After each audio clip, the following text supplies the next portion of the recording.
Bismillahirrahmanirrahim. Assalamualaikum warahmatullahi wabarakatuh. Teman-teman sekalian, hari ini kita akan membahas pertemuan ketiga dalam mata kuliah pemikiran politik Islam, yaitu berkaitan dengan pemikiran politik dari Ibnu Khaldun. Ibnu Khaldun namanya adalah Abu Zaid Abdurrahman bin Khaldun. Ya, beliau lahir di Tunisia, kemudian tinggal di Kairo, ya, pernah menjadi hakim ya di Mesir, dan juga sebagai pengajar di Al-Azhar University, ya, kampus Islam tertua, ya, atau bahkan kampus tertua di dunia sebenarnya, yang berdiri tahun 971 Masehi. Ibnu Khaldun ini mendapatkan pendidikan yang bagus, ya, karena itu dia sempat menjadi asisten sekretaris pada berbagai kantor pemerintahan, bahkan karirnya ini terus berkembang, ya, meskipun memang karirnya ini sangat tergantung dengan siapa yang menjadi superior dia. Jadi kalau kita perhatikan Ibnu Khaldun, dia sering berganti pekerjaan ketika angin politik yang ada di Mesir pada waktu itu berubah.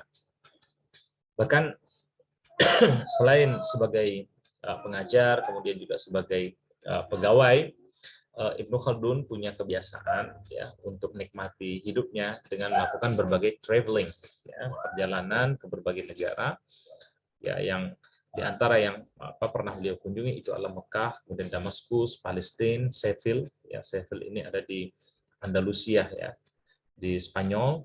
Kemudian beliau juga tetap tadi menggunakan waktu-waktu luangnya itu untuk mengajar, untuk belajar dan menulis. Ibnu Khaldun, teman-teman sekalian, merupakan seorang ilmuwan yang luar biasa pada abad ke-14, dan beliau ya terkenal sebagai pakar atau mempunyai pengetahuan yang luas dalam bidang uh, filsafat sejarah, historiografi, pendidikan, kemudian ekonomi politik dan sosiologi. Dan Ibnu Khaldun ini berasal dari keluarga aristokratik ya dan ilmuwan. Nah, dia belajar baik ilmu agama maupun ilmu sains filosofi dengan usia yang masih sangat muda. Dan pada waktu itu kalau kita perhatikan ya, kekuasaan Islam ya berada pada posisi yang mengalami penurunan, teman-teman sekalian, dikarenakan adanya beberapa konflik internal ya, karena ada pemberontakan politik, ada fragmentasi ya, ada perpecahan di dalam empire Islam tadi ya, di dalam kekhalifahan Islam. Dan beberapa dinasti ya yang menjadi rivalitas dari pemerintah Islam pada waktu itu juga muncul ya, utamanya di wilayah Afrika Utara.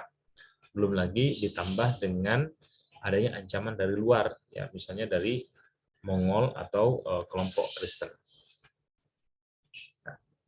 Ibnu Khaldun dia sangat terkenal dengan kitab Muqaddimah atau Prolegomena ya, yang mana dalam kitab ini dia bicara tentang psikologi, ekonomi, lingkungan, dan fakta-fakta sosial yang memberikan kemudian kontribusi yang luar biasa ya terhadap peradaban manusia ya, termasuk dengan sejarah yang ada pada masa sekarang ini ya. Dan kalau kita lihat dalam kitab ini atau kitab Muqaddimah ini, dia menganalisis ya dinamika relasi kelompok-kelompok yang ada ya, termasuk perasaan asabiyah ya yang berkembang di tengah masyarakat, yang kemudian dengan asabiyah ini bisa memperkuat suatu peradaban.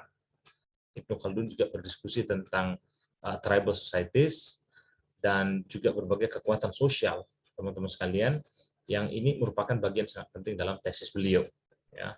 Dia misalnya menceritakan masyarakat itu tidak tiba-tiba kemudian menjadi masyarakat yang sedentary ya, masyarakat yang memang tinggal di daerah urban atau bahkan membangun peradaban seperti masyarakat perkotaan atau bahkan masyarakat pedesaan.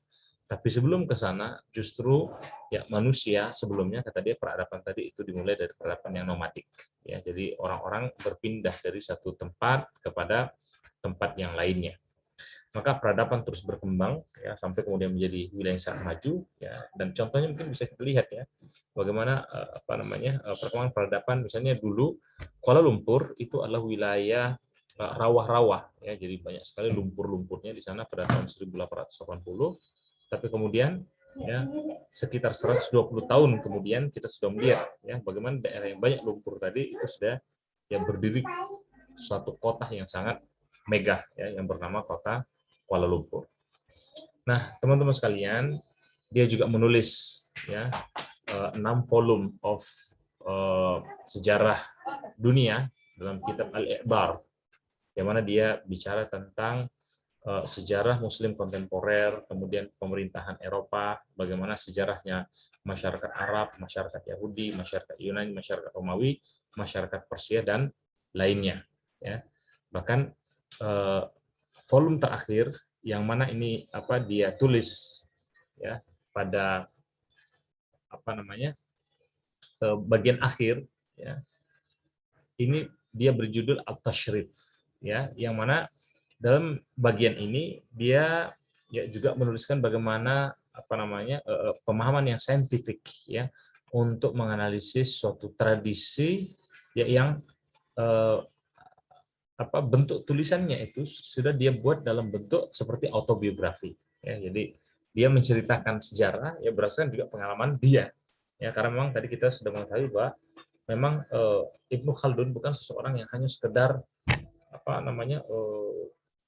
dia teoritis ya, tapi juga banyak turun ke lapangan. Makanya pemikiran-pemikiran Ibnu Khaldun ini banyak berpengaruh ya terhadap berbagai subjek seperti sejarah, kemudian philosophy of history, sosiologi, political science, dan pendidikan. Ibnu Khaldun, teman-teman sekalian, ya memang lebih sering dikenal oleh orang sebagai bapak sosiologi. Ya meskipun mungkin dia sendiri tidak sebenarnya mengatakan diri sebagai penemu dari sosiologi. Ya, dia lebih fokus kepada scientific history. Ya, karena apa? Karena dia memang mencoba untuk melihat berbagai fenomena sosial kehidupan manusia itu pada berbagai sejarah peradaban tadi. Nah, pemikiran dia ya juga berkaitan dengan teologi ya, terutama dengan menjadikan Al-Qur'an dan tradisi Islam itu sebagai fondasinya ya.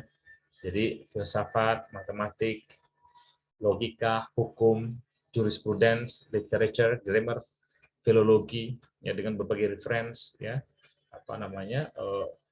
itu dia kaji semua ya, tentu dengan bahasa Arab juga dan puisi-puisi. Makanya Akbar Ahmad ya sebagai salah seorang komentator tentang pemikiran Ibnu Khaldun ya, dia mengatakan bahwa Ibnu Khaldun is very much an Islamic thinker ya, dia betul-betul merupakan seorang pemikir Islam yang luar biasa. Nah, sekarang teman-teman kita akan coba lihat bagaimana pemikiran politik dari Ibnu Khaldun.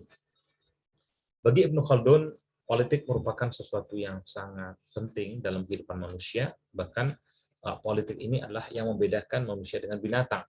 Ya. Jadi politik itu sesuatu yang penting, sesuatu yang bersih, tapi kemudian manusialah yang membuat politik itu menjadi kotor. Ya. Jadi kata dia, selain politik, yang membuat manusia berbeda dengan binatang itu ada sains, seni, ya dengan kapasitas kita untuk berpikir, kemudian kebutuhan kita terhadap otoritas, ya, kebutuhan kita untuk mendapatkan penghasilan dalam kehidupan dan membangun peradaban. Makanya secara kualitas manusia menurut Ibnu Khaldun itu punya kemampuan untuk berpikir. Kemudian yang kedua, dia punya kebutuhan secara natural ya dengan kepemimpinan.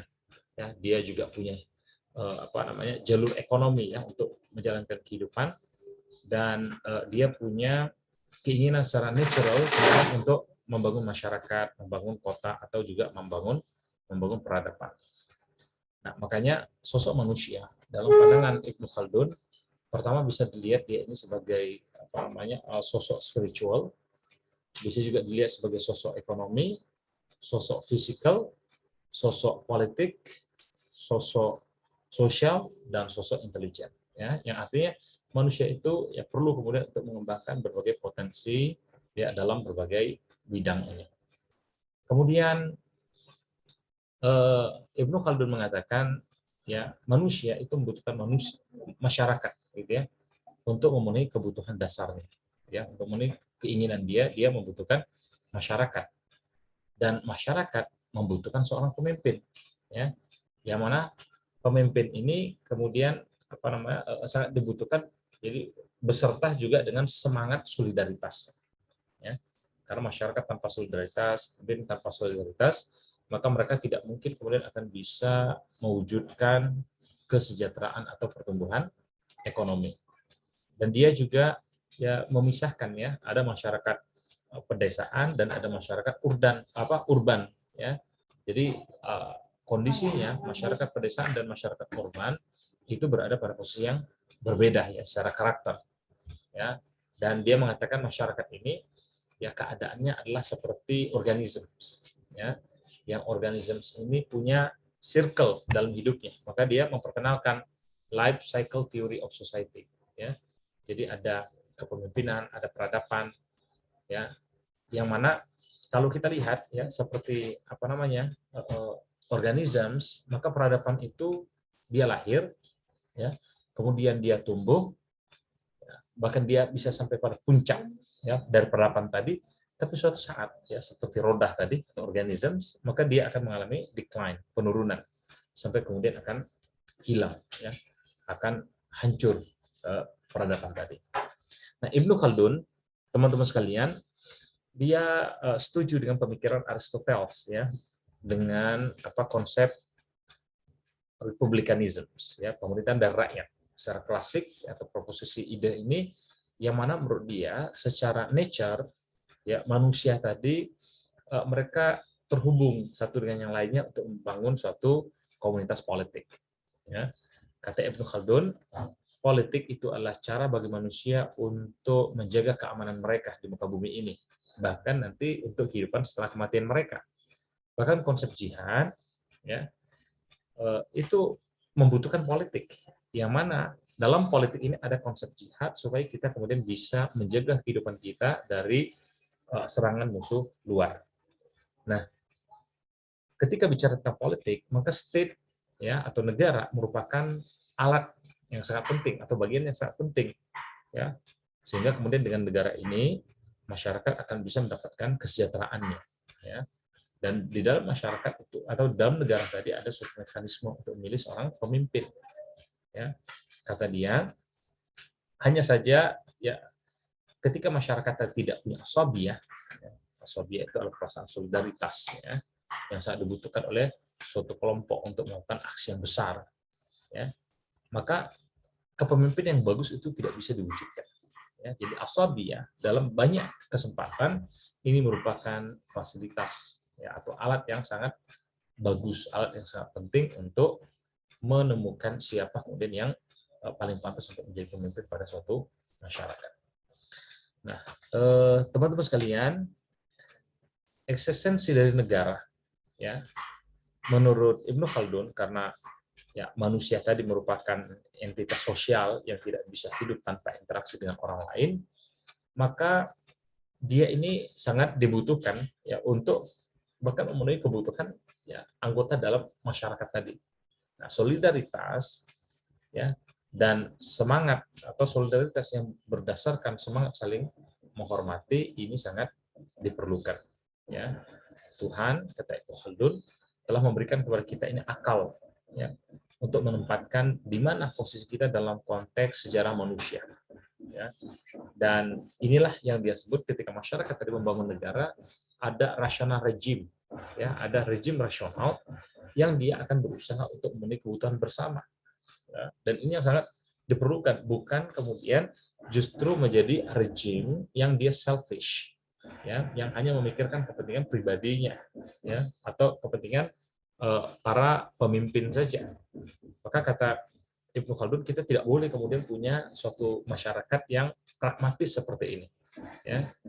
Nah, dalam rangka membangun kohesivitas yang kuat dalam masyarakat yang betul-betul berpikir untuk kepentingan bersama, maka tentu peran seorang pemimpin itu sangat esensial.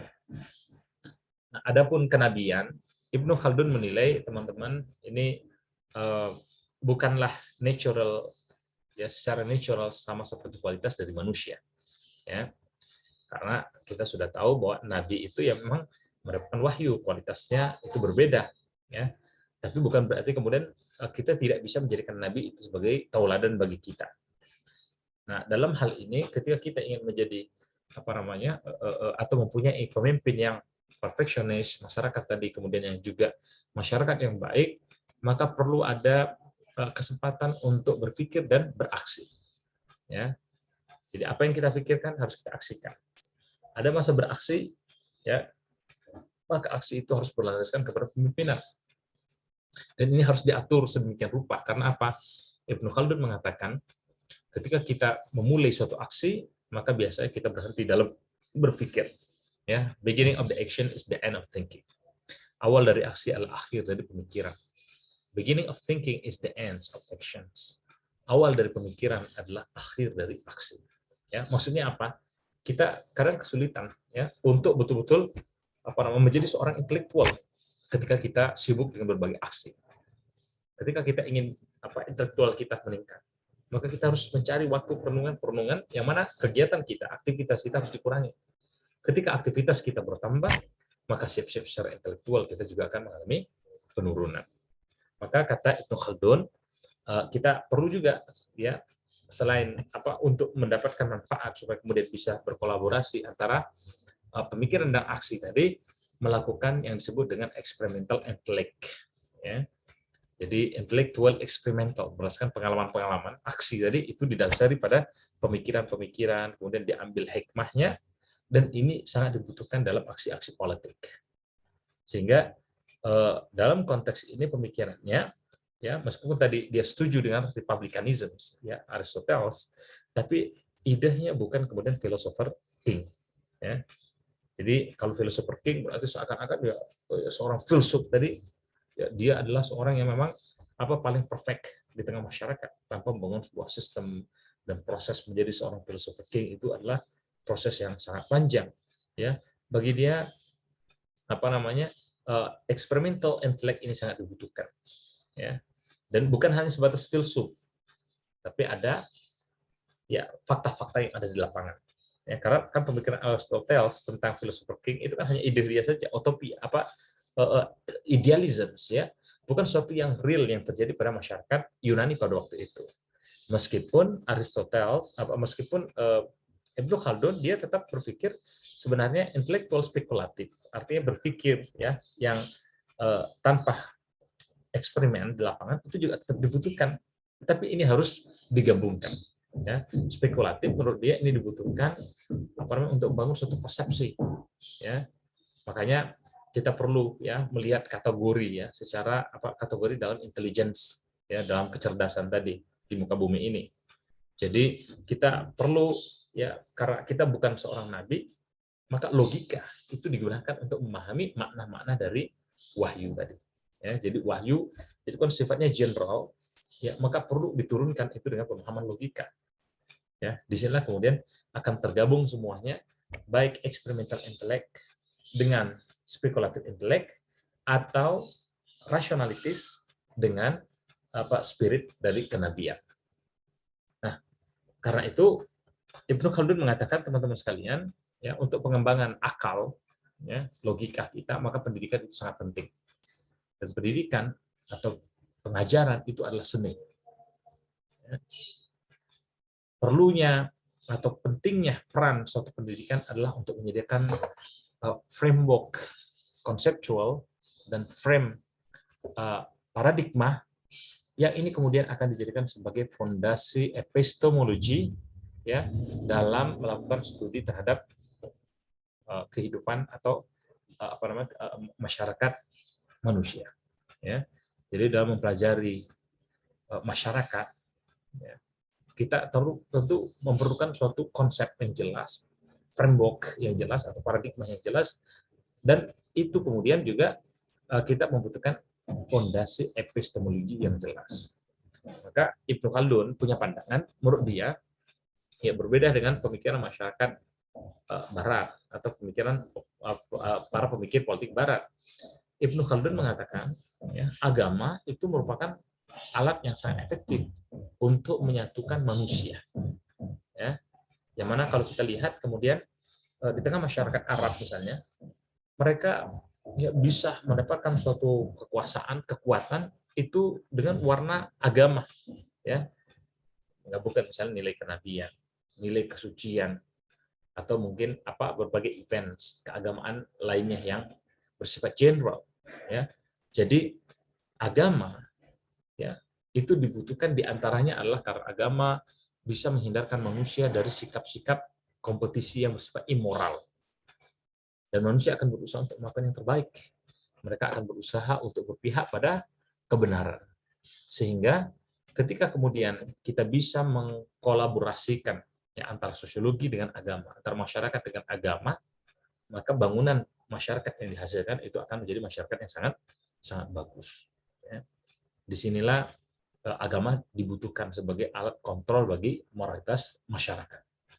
Bahkan sebenarnya dalam aspek asobia, ya, sebagaimana tadi kita singgung, perasaan satu kelompok, ya, persaudaraan bagi mereka atas nama agama itu relatif kemudian akan menjadi lebih kuat.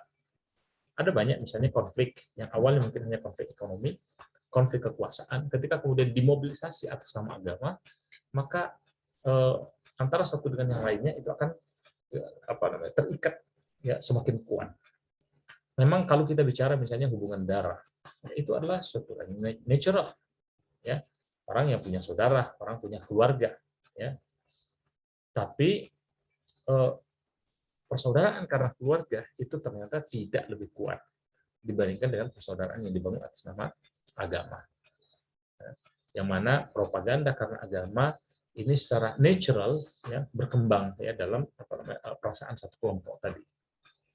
Karena itu biasanya otoritas penguasa, kata Ibnu Khaldun, mereka mengkatalisasi, ya, propaganda agama ini untuk misalnya meminimalisir perasaan jealous, ya, perasaan cemburu, ya, di tengah masyarakat, atau kemudian berusaha untuk mencari kebenaran bersama, ya. Meskipun kita tahu, ya, penguasa kelompok dinasti ini memang sangat kuat, mereka bisa juga misalnya mengurangi atau menghilangkan bahkan perasaan satu kelompok tadi, ya, dengan dasar negara, ya, dan atau mungkin bisa pertumbuhan dari civilizations, atau kemunculan dari, atau bahkan mereka bisa membangun suatu feeling kelompok baru, ya, dengan suatu masyarakat yang baru, itu sangat tergantung dengan dinasti. Tetapi Ibnu Khaldun mengatakan bagaimana, ya, caranya supaya kemudian agama oleh seorang dinasti atau suatu dinasti ini tetap kemudian digunakan sebagai alat efektif untuk memperkuat group feeling tadi, karena agama tadi berdasarkan pada nilai-nilai kebaikan. Ya. Maka di sini jelas bahwa asabiyah, group feeling, itu tidak bisa ditiadakan. Konsep asabiyah, tribalisms, klinisms, komunitarisms, ya. Sekarang pun kan kita menyebutnya sebagai nasionalisms. Kita bisa membayangkan bagaimana keadaan suatu negara tanpa bangsa. Makanya ada yang disebut dengan state nation building, ya. Dan semua ini berusaha membangun seperti ini, ya. Maka asabiyah, teman-teman sekalian, kata Ibnu Khaldun, ini berada sebenarnya pada level peradaban yang berbeda, ya, pada berbagai level peradaban. Bahkan masyarakat yang nomadik, mereka punya perasaan asabiyah. Pada level negara, mereka punya perasaan asabiyah. Bahkan pada level empire sekalipun. Jadi di Indonesia misalnya mungkin ada misalnya asabiyah sebagai mungkin orang provinsi tertentu atau kabupaten tertentu dalam suatu provinsi. Tapi ketika keluar, mereka akan menganggap, oh, kita orang Jawa Timur. Misalnya di Jawa Timur, oh, kita orang Madura. Kemudian kita adalah orang Jawa Timur. Oh, keluar lagi keluar dari Indonesia, kita merasa, oh, asabiyah kita sebagai orang Indonesia. Itu muncul, ya, ada level-levelnya. Ya. Nah, menurut Ibnu Khaldun, asabiyah ini sangat kuat, ya, perasaannya tadi itu pada fase nomadik. Jadi orang ketika masih nomadik, pindah dari satu tempat ke tempat yang lain, orang perjalanan, ya, dalam kesulitan, itu perasaan persaudaraan yang kuat. Tapi ketika peradaban itu sudah semakin berkembang, maju, ya, dan kita lihat kan di tengah masyarakat perkotaan misalnya, apalagi masyarakat yang sudah metropolitan, ya, maka perasaan asabiyah, ya, itu akan berkurang, ya, mengalami penurunan. Maka kata Ibnu Khaldun, ya, dia berargumen setiap dinasti tadi, ya, di dalam dirinya sendiri sebenarnya berarti punya potensi untuk mengalami penurunan. ya, seperti organisme yang tadi kita sampaikan. Jadi ada peradaban, dia bisa naik sampai pada posisi puncak, tapi ada benih-benih untuk kemudian kehancuran dari suatu peradaban tadi. Nah, teman-teman sekalian, berkaitan dengan kepemimpinan, Ibnu Khaldun ya, dia mengatakan bahwa seorang pemimpin tadi harus ditaati oleh masyarakat. Jadi masyarakat harus taat pada pemimpin. Dan relasi antar mereka ini harus relasi yang demokratis. Jadi demokrasi itu bukan cuma sekedar atribut, ya, tapi substansial. Nah, ini yang diinginkan oleh Ibnu Khaldun. Bagi Ibnu Khaldun, ya, dia mengatakan seorang pemimpin itu harus punya kualitas tertentu. Ya, dia berusaha harus menjadi orang yang terbaik, ya, yang kemudian dia bisa memenuhi kebutuhan dari masyarakatnya ini dengan hasil yang paling optimal. Ya, dia bisa memimpin masyarakat, ya, yang harapannya kemudian sukses dia dalam memimpin masyarakat tadi, ya, dan kemudian masyarakat tadi akan mendapatkan tujuan bersama sebagai sebuah bangsa. Ibnu Khaldun, teman-teman sekalian, mengatakan di antara perfecting details, ya, atau karakter details, ya, karakter atau sifat-sifat yang harus dimiliki oleh seorang pemimpin. Pertama, pemimpin itu harus yang dermawan, harus yang mudah memaafkan, harus yang sabar, ya, harus yang memberikan pelayanan terhadap tamu, dia memenuhi kebutuhan orang-orang miskin, dia mampu untuk mengeksekusi apa yang telah menjadi komitmen dia, jadi bukan orang munafik. Orang pemimpin itu harus menghargai hukum-hukum agama, kemudian dia juga menghormati orang tua, para guru, dia harus orang yang jujur, dan dia memperhatikan apa yang menjadi kebutuhan dari pengikutnya, serta menghindari sikap boros, ya, atau perkara-perkara yang bisa membuat orang lain menjadi takut. Ya, intinya seorang pemimpin haruslah seorang yang baik. Ya, dia bisa melindungi masyarakatnya. Nah, teman-teman sekalian, ya, dan seorang pemimpin tadi, ya, tentu dia harus punya pengetahuan, ya, tentang organisasi sosial yang ada pada masyarakat. Jadi yang satu pemimpin itu tidak paham dengan keadaan siapa yang mereka pimpin. Ya. Kalau kita lihat, ya, seorang pemimpin dia kan akan memimpin, ya, dengan berdasarkan hukum. Nah, dia Ibnu Khaldun mengatakan hukum yang diterapkan sepantasnya adalah normatif kunan, ya, hukum yang normatif, ya, hukum agama. Yang di sini kemudian bisa membedakan mana yang benar dan mana yang salah, ya, mana yang berpihak kepada kebenaran dan mana kemudian yang justru berpihak kepada kesalahan. Karena itu, ya, kalau kemudian pemimpin ini adalah pemimpin yang baik, ya, kemudian masyarakatnya juga secara budaya menjadi masyarakat yang sejahtera, ya, maka semua ini kemudian, ya, tentu akan bisa diwujudkan, ya, melalui pendidikan. Jadi masyarakat ideal, ya, dalam suatu negara menurut Ibnu Khaldun adalah masyarakat yang perhatian dengan pendidikan, ya, termasuk pemimpin dan juga harus pemimpin yang memperhatikan masalah pendidikan. Saya kira mungkin itu, teman-teman, sebagai pengantar, ya, untuk diskusi kita pekan ini. Ya, silakan mungkin ada yang ingin ditambahkan atau didiskusikan lebih lanjut, kami persilakan. Assalamualaikum warahmatullahi wabarakatuh.